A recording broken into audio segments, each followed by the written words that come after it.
نحمده ونصلي ونسلم على رسوله الكريم اما بعد فاعوذ بالله من الشیطان الرجیم بسم اللہ الرحمن الرحیم۔ مقدمہ مشکات چل رہا ہے مصنف کا۔ اس کے اندر حمد و صلات سے فارغ ہونے کے بعد آپ نے اس کتاب کے لکھنے کی ضرورت بتائی اور بتانے لگے کہ یہ کتاب اصلاً جو ہے مصابیح السنہ جو لکھی گئی تھی امام بغوی کی، تو اس کے اندر کچھ اضافے کے ساتھ آپ نے یہ کتاب مشکات المصابیح بنائی ہے، ٹھیک ہے؟ تو اس کے اندر انہوں نے کہا کہ امام بغوی رحمۃ اللہ تعالی علیہ نے اس کتاب کے لکھنے کے وقت کسی بھی جو مصابیح جب آپ نے لکھی تو اس مصابیح کے اندر کسی بھی حدیث کی سند نہیں ذکر کی، اور نہ ہی آپ نے یہ حدیث کس صحابی سے مروی ہے وہ ذکر کیا، نہ ہی آپ نے یہ بتایا کہ یہ حدیث کون سی کتاب میں ہے، ریفرنسز بھی نہیں دیے۔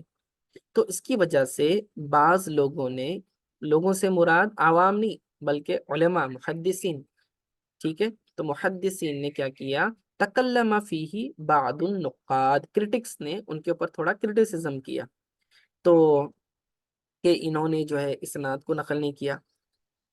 حالانکہ امام صاحب فرماتے ہیں، یعنی کہ علامہ خطیب تبریزی رحمۃ اللہ تعالی علیہ فرماتے ہیں، وَإِنْ كَانَ نَقْلُهُ وَإِنَّهُ مِنَ الثِّقَاتِ كَالْإِسْنَادِ، بڑی پیاری بات انہوں نے کہی، کہا کہ امام بغوی رحمہ اللہ خود ایک محدث ہیں، اور محدث کا کسی حدیث کو نقل کر دینا، بیان کرنا، یہ خود ایک سند ہوتا ہے، ٹھیک ہے نا؟ یہ خود ایک سند ہوتا ہے، تو سند کی محتاج نہیں ہوتی وہ حدیث جب محدث اس کو بیان کر دے، کیونکہ وہ ثقہ راویوں میں سے ہیں، ثقہ ہیں۔ باوجود اس کے لیکن لیس ما فیہ اعلام کالاغفال، لیکن پھر بھی جو ہے جو چیزیں علامت والی ہوں، نشان والی ہوں، وہ بغیر نشان والوں کی طرح نہیں ہو سکتی ہیں، یعنی کہ جو چیزیں جیسے کہ امام بغوی نے وداؤٹ ریفرنس لکھ دیا اس کو، تو اب اگر ہم ریفرنسز اس کے اندر اضافہ کر دیں تو یہ سونے پر سہاگا ہوگا، اسی لیے انہوں نے پھر کیا کیا، اس کے اندر اس پر محنت کرنا شروع کیا۔ تو اب اپنے تعلق سے کہتے ہیں فاستخرت اللہ تعالی واستوفقت منہ فأعلمت ما اغفله فأودعت كل حديث منه في مقره كما رواه الأئمة المتقنون والثقات الراسخون مثل أبي عبد الله محمد بن إسماعيل البخاري وأبي الحسين محمد بن الحجاج قشيري وأبي عبد الله مالک بن انس الاسبحی۔ اب اس کے اندر آپ اپنے تعلق سے بتانا شروع کر رہے ہیں کہ یہ جو میں نے بیڑا اٹھایا ہے کتاب لکھنے کا، تو پھر اس کے تعلق سے کہتے ہیں کہ اس بارے میں نے اللہ عز و جل سے طلب خیر کی، فاستخرت اللہ تعالی، میں نے اللہ تعالیٰ سے خیر طلب کی، اور اس سے توفیق طلب کر کے بغیر نشان والی چیز پر نشان ثابت کر دیا۔ بغیر نشان والی چیز سے مراد کیا ہے؟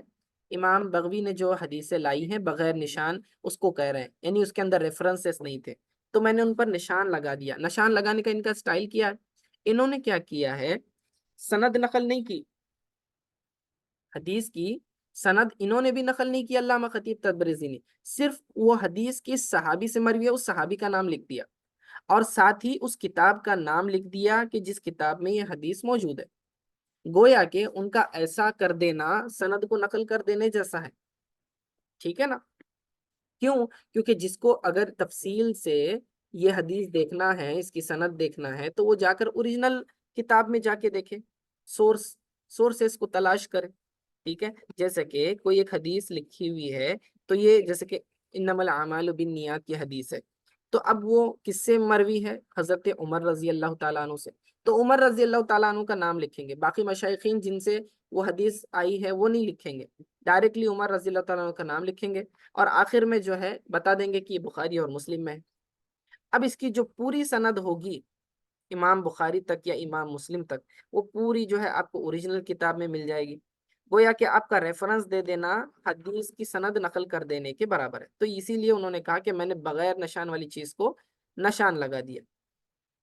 آگے فرماتے ہیں اور ہر حدیث کو اس کے مقام پر ثبت کر دیا، جس طرح کے ہدایت کے اماموں، ثقہ ہستیوں مثلاً ابو عبداللہ محمد بن اسماعیل بخاری رحمۃ اللہ تعالی علیہ نے کیا۔ اب یہاں سے محدثین کے نام گنوائیں گے۔ یہ محدثین کے نام اور ان کے تعلق سے مختصر تعارف ہم پڑھ چکے ہیں، ٹھیک ہے۔ یہ مکمل نام ذکر کر رہے ہیں تمام محدثین کا جن سے حدیثیں جو ہے لی گئی ہیں ان کی کتابوں سے اور اس کتاب کے اندر داخل کیا گیا ہے۔ تو ابھی یہاں سے پورے نام شروع کرتے ہیں۔ امام چاروں ائمہ کا نام ذکر کریں گے، امام ترمذی، ابو داؤد، نسائی، ابن ماجہ، پھر اس کے بعد دارمی، دارقطنی اور بیہقی، یہ ساری آگے روایت کرتے جائیں گے، ٹھیک ہے۔ پھر آگے کہتے ہیں، اب اس کے آگے چلتے ہیں، دیکھیے الاصبحی، میں نے جو کہا ابو عبداللہ الاصبحی، پھر اس کے بعد امام ادریس الشافعی، یہ سارے نام ہیں۔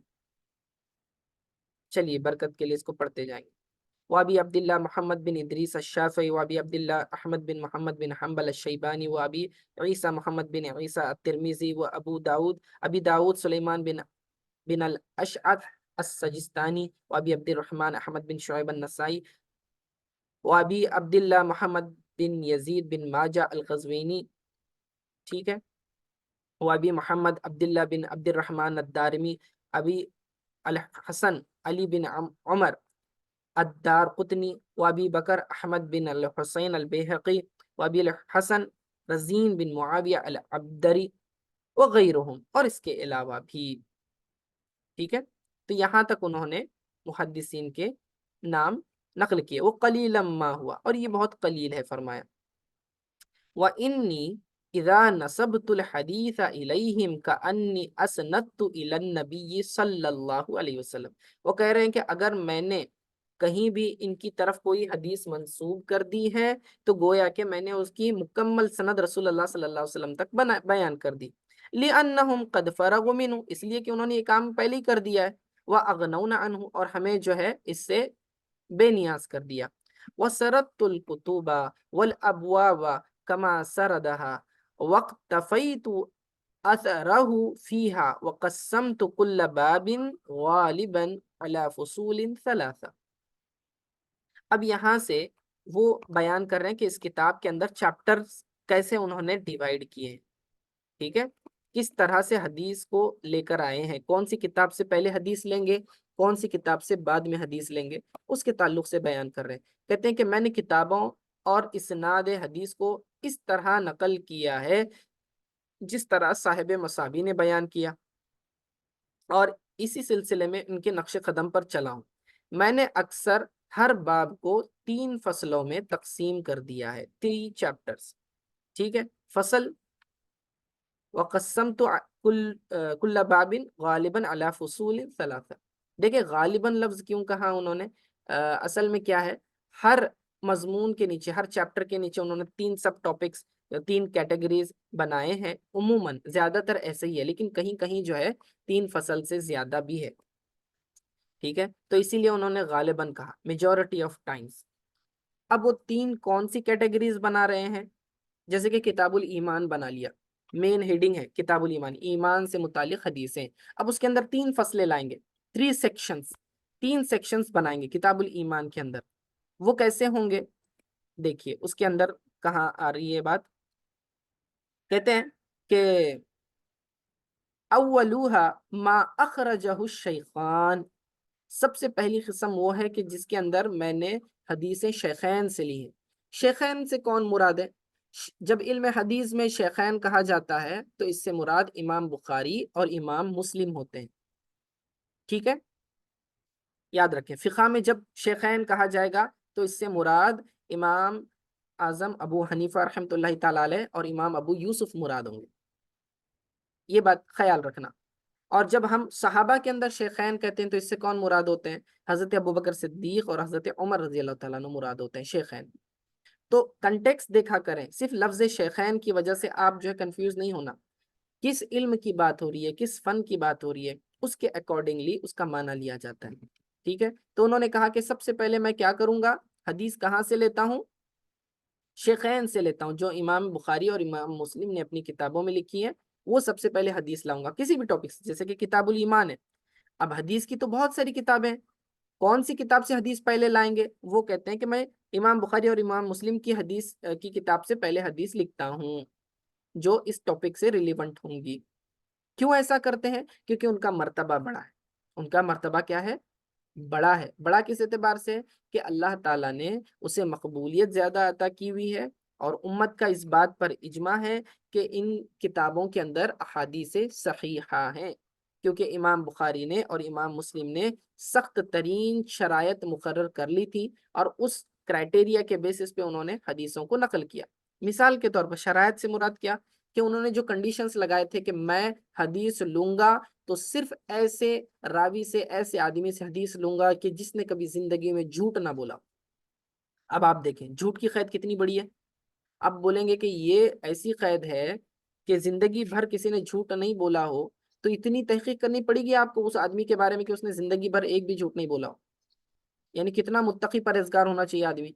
اس کے بعد اس پر اس نے چلے جھوٹ بولا ہو نہ ہو وہ الگ بات، اس پر جھوٹ کی تہمت بھی نہ ہو، اصل واقعے کے خلاف اس نے بولا ہے نہیں بولا ہے نہیں پتا، لیکن اس پر لوگوں نے تہمت لگا دی ہے کہ یہ آدمی جھوٹا ہے، حالانکہ انہوں نے اس سے جھوٹ سنا نہیں، تو تہمت بھی ہوگی تو نہیں لوں گا حدیث۔ پھر اس کا حافظہ جو ہے پرفیکٹ ہونا چاہیے، قوی ہونا چاہیے، یادداشت کمزور نہیں ہونی چاہیے، ایک بار بول دیا یاد ہو گیا، اس طرح ذہن اس کا مضبوط ہونا چاہیے، تو حافظہ قوی ہونا چاہیے۔ تیسری قید لگائی انہوں نے کہ یہ آدمی جو ہے متقی پرہیزگار ہونا چاہیے، فاسق نہیں ہو، نماز چھوڑ رہا ہے فاسق ہے، یا پھر جو ہے ہلکا پن اختیار کر رہا ہے یا گالی گلوچ کر رہا ہے، تو ایسے شخص سے میں کبھی حدیث نہیں لوں گا۔ یہ صحیح حدیث کی شرائط میں بتا رہا ہوں، ٹھیک ہے؟ امام بخاری کی تو اور بھی سخت شرائط ہے، یہ تو بیسک حدیث صحیح ہونے کے لیے، کسی حدیث کو صحیح کیٹیگری میں ڈالنے کے لیے یہ ساری کنڈیشنز ہوتی ہیں۔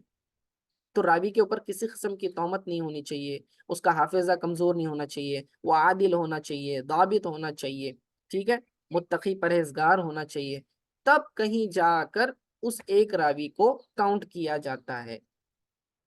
آپ سمجھ رہے ہیں کہ محدثین نے زندگیاں کیسی لگائی ہوں گی؟ ہزارہا جو ہے راوی ہیں حدیثوں کے، صحابہ کی تعداد دیکھ لیں 1,24,000 سے کم و بیش، پھر اس کے بعد تابعین کتنے ہوں گے آپ اندازہ لگائیں۔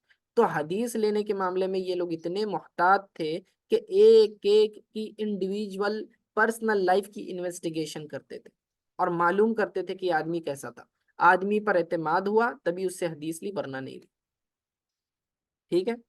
تو یہ جو ہے کڑی شرائط جو ہے، اب یہ تو جنرل میں نے شرائط بتائیں، امام بخاری کی اور بھی سخت ترین شرائط ہیں، اس میں سے کیا ہے؟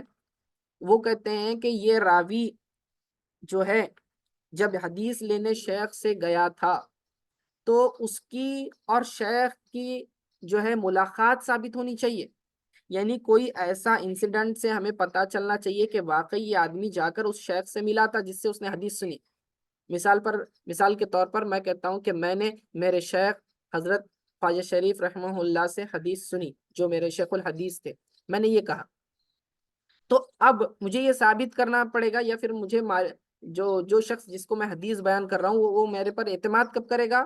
جب یہ پتا چل جائے کہ واقعتاً میں ان سے ملا تھا جا کر، یا پھر میں ایسے یوں ہی نہیں کہہ رہا، کلیئر کٹ معلوم ہونا چاہیے کہ کس زمانے میں، کس طالب علم کی کس زمانے میں فلاں فلاں مقام حیدرآباد گیا تھا، باضابطہ جامعہ نظامیہ میں نے حدیث حضرت کے پاس پڑھی ہے، تو یہ ثابت ہونا چاہیے، تبھی جو ہے ملاقات ثابت ہوگی تو پھر حدیث لوں گا۔ یہ تو امام بخاری کی شرط ہے، یہ حدیث صحیح حدیث سے ہٹ کر ہے، میں ایک مثال کے طور پر آپ کو دیا، ٹھیک ہے؟ تو ایسی کڑی شرائط ہوتی ہیں، تو چونکہ اتنے اہتمام کے ساتھ حدیثیں نقل کی ہیں بخاری اور مسلم وغیرہ میں، تو اسی لیے ان کا مرتبہ جو ہے باقی کتب سے زیادہ بڑا ہے، اور امت کا اس بات پر اجماع ہے۔ اصح الکتب بعد کتاب اللہ کا جو ہے لقب دیا گیا بخاری شریف کو، بعض ائمہ نے جو ہے مسلم شریف کو بخاری کے اوپر رکھا ہوا ہے، لیکن اکثریت کہتی ہے کہ ہاں بخاری شریف جو ہے اللہ کی کتاب کے بعد روئے زمین میں جو ہے سب سے صحیح کتاب ہے، ٹھیک ہے؟ لیکن امام بخاری پہلے شخص نہیں ہے جنہوں نے حدیث کی کتاب لکھی ہے، یہ بھی پوائنٹ اچھی طرح سے یاد رکھیں۔ بعض لوگ سمجھتے ہیں امام بخاری کا مرتبہ محدثین میں سب سے پہلا ہے، اس کا مطلب یہ نہیں کہ حدیث کی کتاب سب سے پہلے انہوں نے لکھی، نہیں، بلکہ آپ کا زمانہ تو 250 سال بعد کا ہے، حضور علیہ الصلوۃ والسلام کے بعد 250 سال گزرنے کے بعد، تو یہ درمیان کا جو خلا ہے، گیپ ہے، یہ کیسا؟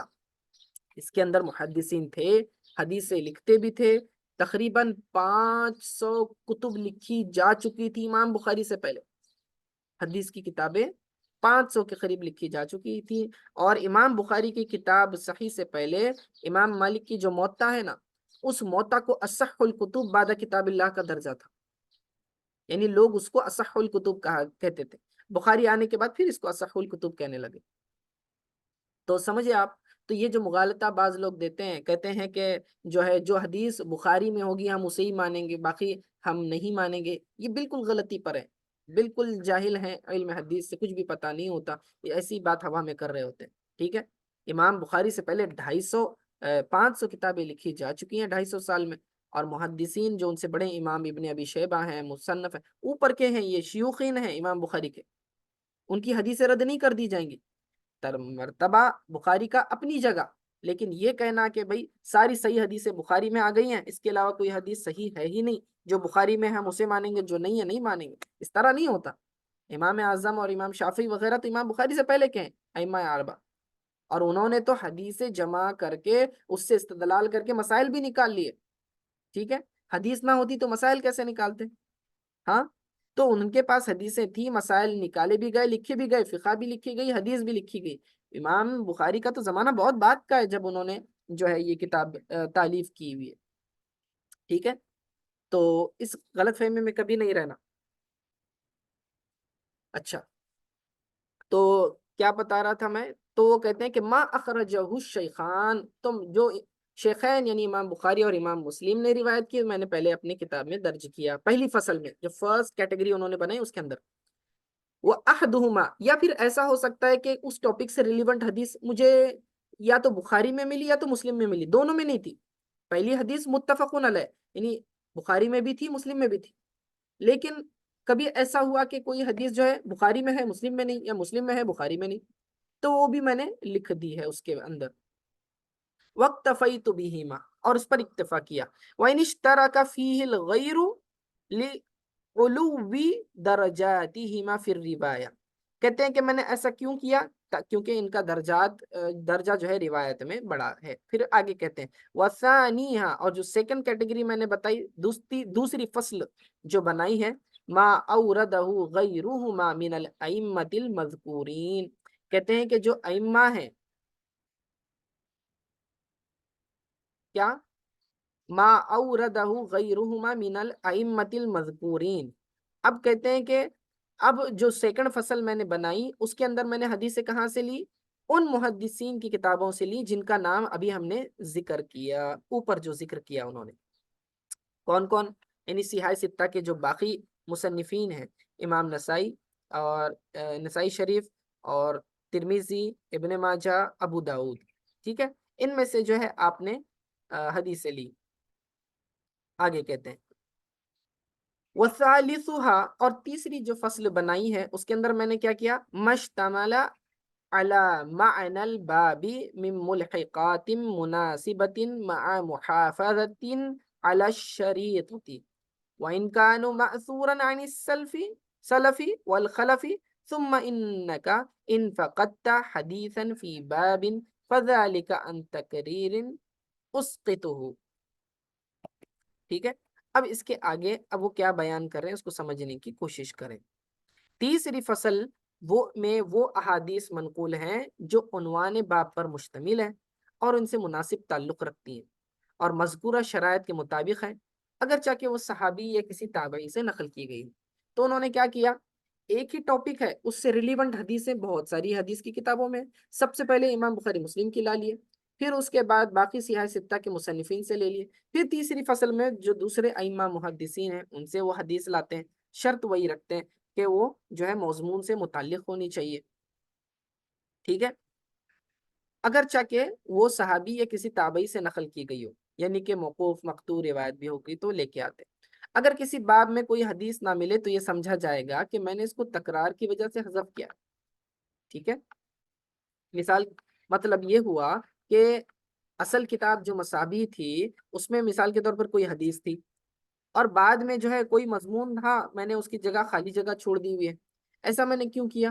تو کہتے ہیں کہ وہ اس لیے کیا، میں نے وہ اس لیے ڈراپ کر دیا کیونکہ وہ ریپیٹ ہو رہی تھی، یعنی کہ وہ حدیث پہلے ہی مشکات شریف میں کسی اور باب میں آ چکی ہوگی، تو تکرار یعنی ریپیٹیشن کہتے ہیں، تکرار مینس ریپیٹیشن، تو ریپیٹیشن نہ ہو ایک ہی حدیث کا، کیونکہ ایک حدیث سے ہو سکتا ہے ملٹیپل ٹاپک سے ریلیونٹ ہو، ایک ہی حدیث میں بہت سارے جو ہے عنوانات ہو سکتے ہیں، تو انہوں نے کہا کہ ایک بار اگر میں نے حدیث لے لی ہے کتاب کے اندر تو پھر میں نے دوسری جگہ اس کو ریپیٹ نہیں کیا۔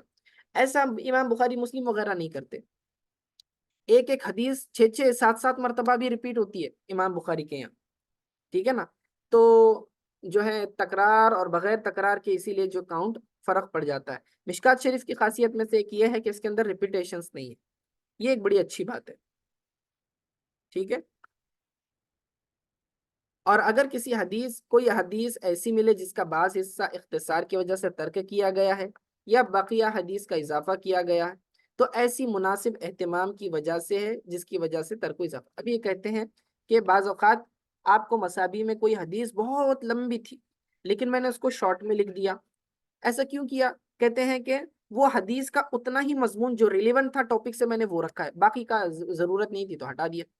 پھر کہتے ہیں کبھی ایسا ہوا کہ اوریجنل کتاب میں مسابی میں حدیث شارٹ میں تھی لیکن وہ مضمون سے ریلیونٹ ہونے کی وجہ سے میں نے اس کو پوری کی پوری نقل کر دیا، ٹھیک ہے، ڈھونڈ ڈھونڈ کر جو ہے اس کو کمپلیٹ کر دیا، یہ بتا رہے ہیں، ٹھیک ہے۔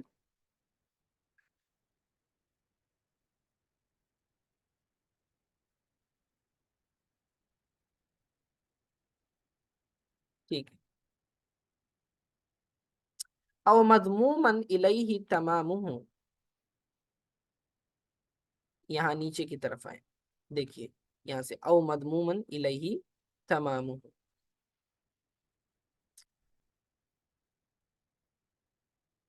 جی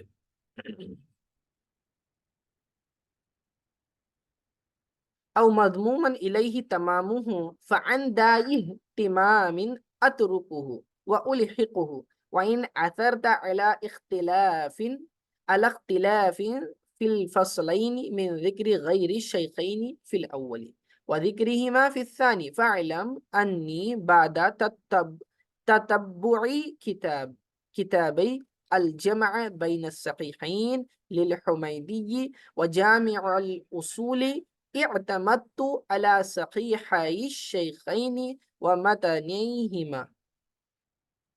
آگے اب حدیث اوریجنل جب وہ لے رہے تھے تو اس وقت انہوں نے کیا طریقہ کار کیا ہے اس کے آگے اس کے بارے میں بیان کر رہے ہیں۔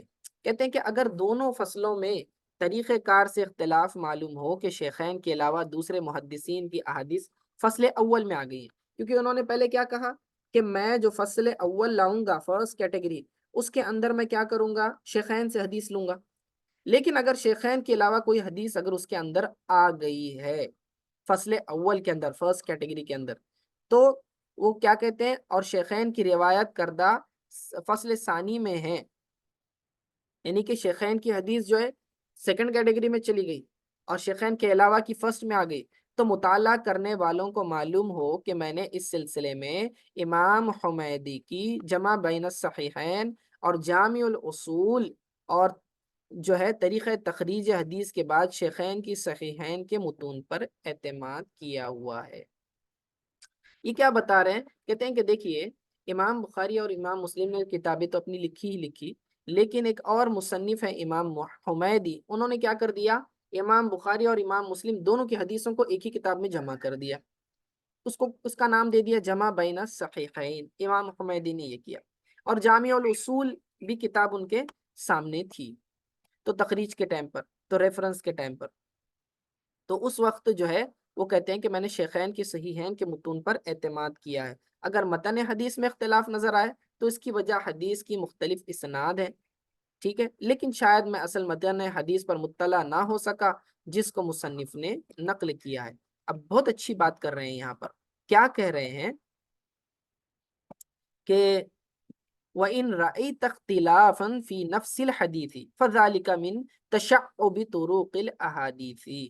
دیکھیے ہوتا کیا ہے، ہوتا یہ ہے بعض اوقات کہ ایک ہی حدیث ہوگی لیکن اس کے اندر الفاظ کی کمی زیادتی ہو سکتی ہے، ایک جو ہے چین ہے، چین آف نریٹرز، ایک سند سے جو ہے حدیث وہی منقول ہے لیکن اس کے اندر ایک دو لفظ الگ ہے، پھر دوسری چین ہے لیکن اس کے اندر ایک دو لفظ الگ ہیں، ٹھیک ہے، مختلف صحابہ سے جب روایت ایسی آتی ہے تو اس کی وجہ سے جو ہے الفاظ بعض اوقات مختلف ہوتے ہیں، ایسا ہوتا ہے۔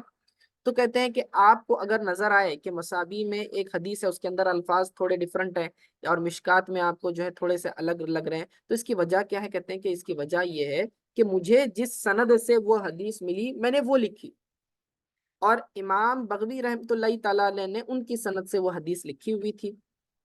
ٹھیک ہے، اب جو حدیث جس سند سے امام بغوی کو ملی وہ مجھے نہیں مل سکی، ہو سکتا ہے، تو اس پر وہ کیا کر رہے ہیں؟ اپنی کم علمی کا اعتراف کر رہے ہیں۔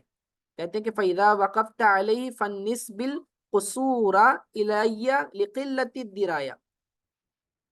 ٹھیک ہے، وہ آگے جا کر اس کو بیان کریں گے، وہ کہیں گے کہ دیکھیے جب شیخ نے، حضرت امام بغوی نے اپنی حدیث کی کتاب میں اس حدیث کو لیا لیکن مجھے وہ حدیث نہیں مل سکی، تو آپ کا جو ہے ادب اور احترام کتنا ہے۔ دیکھیے شیخ کے اوپر الزام نہیں لگاتے، یہ نہیں کہتے دیکھو بغیر سند کی حدیث بیان کر دی ہے، ہم نے اتنا ڈھونڈا ہمیں تو وہ حدیث ملی ہی نہیں۔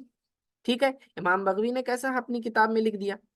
تو اس طرح کا الزام نہیں لگاتے، بلکہ یہ کہتے ہیں کہ حضرت تو بڑے متقی پرہیزگار ہیں، ان کو ملی ہوں گی، حسن ظن رکھ رہے ہیں کہ ان کو ملی ہوگی، میری کم علمی ہے کہ مجھے وہ حدیث نہیں ملی۔